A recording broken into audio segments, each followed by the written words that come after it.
Bonjour à tous en ce bon matin, ce bon samedi matin, j'espère que vous allez excellemment bien. On va faire le débrief du premier huitième de finale de cette Coupe du Monde entre la Suisse et l'Espagne. On va revenir sur tout ce qui s'est passé dans cette rencontre. J'espère que vous l'avez vu parce que vous allez vous faire spoiler dans cette vidéo. Si ce n'est pas le cas, n'hésitez pas à vous abonner à la chaîne, à réagir dans les commentaires, à mettre un pouce bleu, à partager la vidéo sur les réseaux sociaux. Notamment auprès de vos proches, si vous pensez que ça peut les intéresser. Dans les commentaires, n'hésitez pas à me dire qui vous a plu, qui vous a déçu, notamment du côté des joueurs, si vous avez vu ou non ce match. Quand vous vous abonnez à la chaîne, vous pouvez rajouter la petite cloche, comme ça vous êtes au courant des dernières vidéos qui sortent sur la chaîne, notamment vidéos cyclisme, football, il y a encore la Formule 1 qui est en attente, il y aura peut-être de la MotoGP aussi. Et puis, EPS 2.0, c'est sur les plateformes de podcast Amazon, Deezer, Spotify, Google, TikTok, le débrief, juste après la fin de la rencontre. Il est déjà en ligne alors qu'il est à peine 9h04. Et puis, vous pouvez également aller voir, si vous avez les moyens et que vous voulez soutenir mon travail, faire un super thanks. On commence tout de suite avec ce match, pas de temps à perdre. On avait des doutes sur cette équipe d'Espagne avant cette rencontre. C'est vrai que sur cet avant-match, on se disait, l'Espagne s'en est quand même pris 4 face au Japon. Est-ce qu'elles vont réussir à rebondir? Parfois, c'est compliqué pour certaines équipes de réussir à se remettre la tête à l'endroit après une grosse défaite. Mais là, ça a été bien réussi par l'Espagne qui s'est imposée 5-1 face à une équipe de Suisse qui, certes, avait fait une bonne phase de poule, mais qui n'a pas réussi à passer à la vitesse supérieure. Dans un groupe également de phase de poule qui était le plus faible de cette Coupe du Monde au niveau du classement FIFA. C'est dommage parce que cette équipe de Suisse elle n'avait pas encaissé de but. Là, on encaisse 5 d'un coup. Il va rester un peu de frustration cette équipe suisse sur cette Coupe du Monde parce que certes une phase de poule bien réussie, mais derrière on n'arrive pas à enchaîner en huitième, on n'arrive pas à tenir au moins la baraque. Face à l'Espagne, là on a pris complètement l'eau, il y avait une vraie différence de niveau. Espagne-Suisse, donc victoire de l'Espagne 5-1. Ça a été un match intéressant au tout début parce qu'on a vu vraiment la fébrilité espagnole face à une envie suisse. Mais l'envie a été éteinte au bout de 5-6 minutes de jeu, l'envie suisse. C'est-à-dire qu'on sentait qu'il y avait des bonnes intentions du côté de l'équipe de Suisse. Et puis, le premier but, il a fait mal à cette équipe suisse qui ne s'en est jamais vraiment remis après derrière. Et puis surtout, il y a eu un manque d'efficacité devant de la part de la Suisse face à une équipe d'Espagne. On a encore des petits doutes sur cette équipe d'Espagne. On a retrouvé un petit peu l'équipe d'Espagne des 2 premiers matchs. Donc c'était très intéressant. Ce que j'ai aimé, ce qui m'a déçu, on commence avec la Suisse. Ce qui a été compliqué pour la Suisse, c'est que dès qu'il y avait du mouvement dans cette attaque espagnole, ce qui était énormément le cas lors de la première mi-temps, on sent que la défense suisse, surtout côté droit, avait beaucoup de mal. C'est-à-dire que So, Ekbogun, même Maritz ont eu beaucoup de mal. Dès le début du match, elles ont pris l'eau quasiment sur la première action de la rencontre, mais elles se font déborder dans tous les sens. Pendant toute la première mi-temps. Par contre, force de la Suisse, c'est qu'en défense placée, c'est solide. C'est-à-dire que si l'équipe adverse n'arrive pas à mettre du mouvement, c'est une équipe qui tient la route. Et on a vu en deuxième mi-temps que les percées espagnoles étaient moins nombreuses parce que l'Espagne avait baissé en intensité. Mais sur la première mi-temps, vraiment, ça a été très compliqué défensivement avec des joueuses qui étaient peut-être aussi un peu trop attentistes, c'est-à-dire qu'on laissait un peu trop de temps, encore une fois, à cette équipe d'Espagne. Je pense notamment Hermoso et Bonmati qui avaient souvent une petite seconde et demie, 2 secondes pour faire leurs gestes techniques. On avait eu une défense un peu trop naïve. Les 2 buts de Bonmati, la défense agit de la même manière, elle se fait avoir de la même manière par la même feinte de corps. Là aussi, c'est un petit peu dommageable.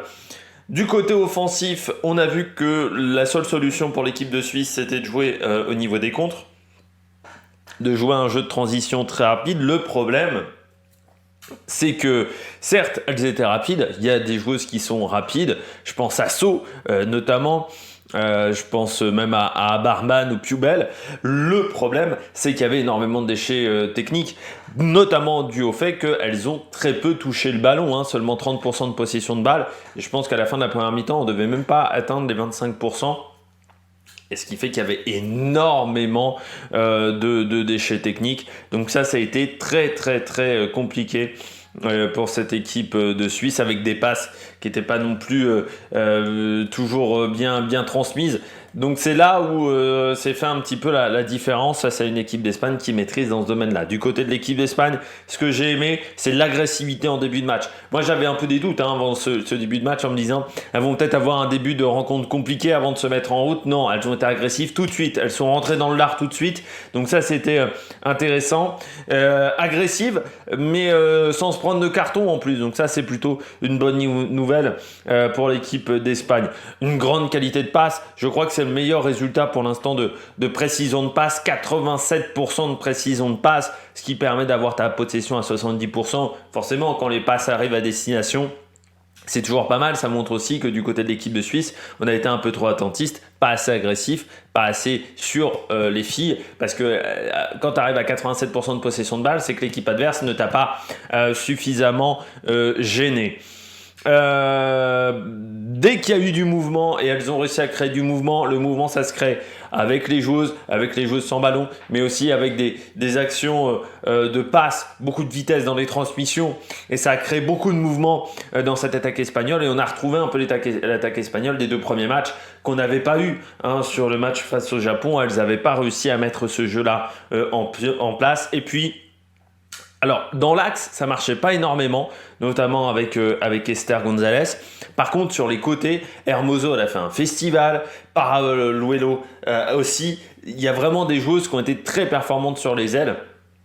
Et les ailes ont hyper bien marché. C'est-à-dire, dans l'axe, ça passait pas. Par contre, sur les côtés, ça passait extrêmement bien. Et elles ont gagné énormément de duels grâce à la technique des attaquantes. Ça, c'est la force de cette équipe d'Espagne. C'est que devant, on a un peu de la qualité à profusion. Et donc, on a des joueuses qui sont hyper techniques, qui ont gagné quasiment tous leurs duels. Enfin, première mi-temps, c'était vraiment assez exceptionnel.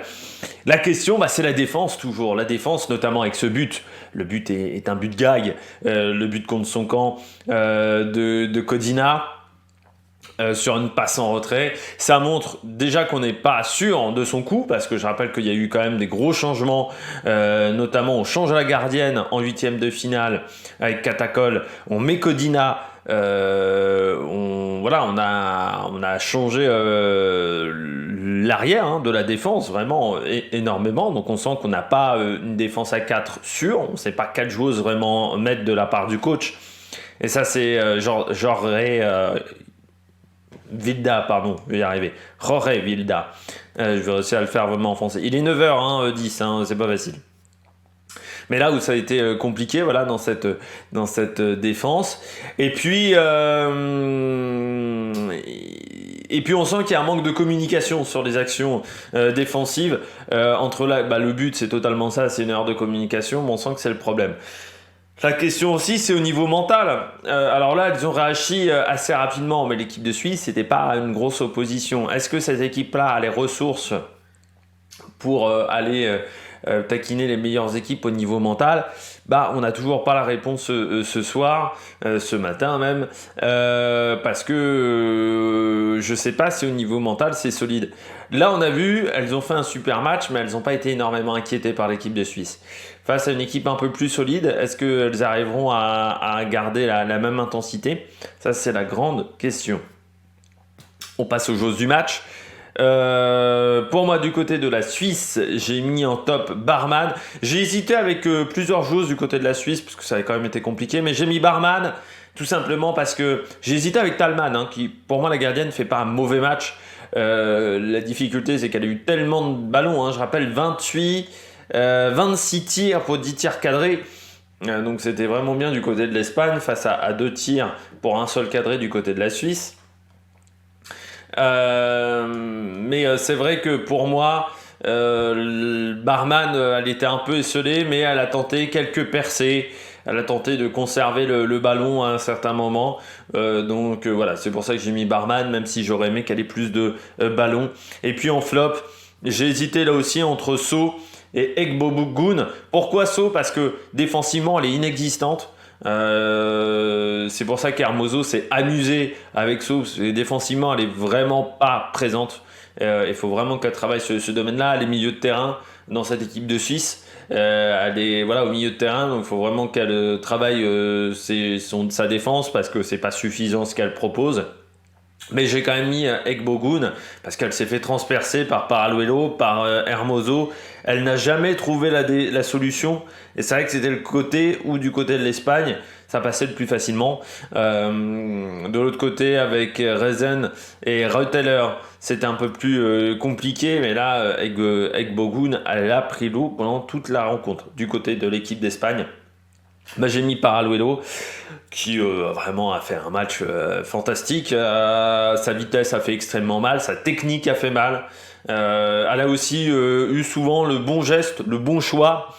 Paraluelo, elle arrivait à faire des appels vraiment toujours bien sentis. Elle arrivait toujours à se défaire du marquage de Egbogun. Donc ça, c'était vraiment très bon ce qu'a fait Paraluelo. J'ai mis en flop. Alors j'aurais pu mettre Codina, mais ça aurait été méchant parce que Codina, c'est son premier match. Rentrer en 8e de finale de Coupe du Monde, je trouve que Jorge Vilda, que ce soit pour Catacol et Leia Codina, il les a pas aidés quand même parce que dès le premier match 8e de finale, c'est quand même pas évident quand tu rentres pour un match à élimination directe.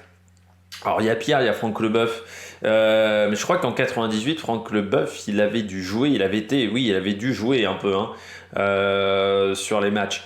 Un grand souvenir de toute la Coupe du Monde 98, mais Franck Leboeuf avait du temps de jeu, ce qui n'était pas le cas là de ces joueuses espagnoles. Alors le changement de gardienne, il fallait le tenter.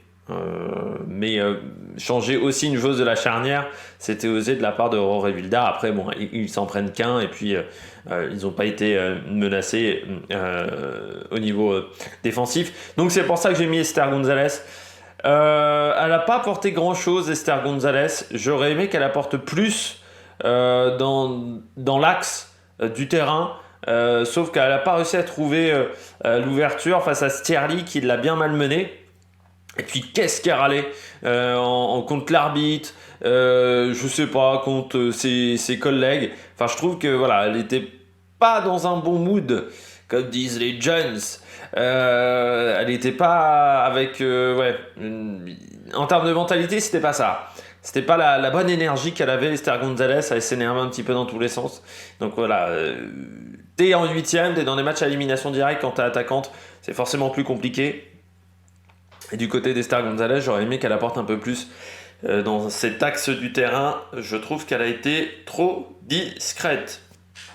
Bon, nous on se retrouve pour le deuxième match de cette journée avec le Japon face à la Norvège. On fera le débrief dans la foulée également de cette rencontre. N'hésitez pas à vous abonner à la chaîne, à réagir dans les commentaires, à mettre un pouce bleu. Donc nous on se retrouve tout à l'heure sur YouTube. Allez, ciao ciao.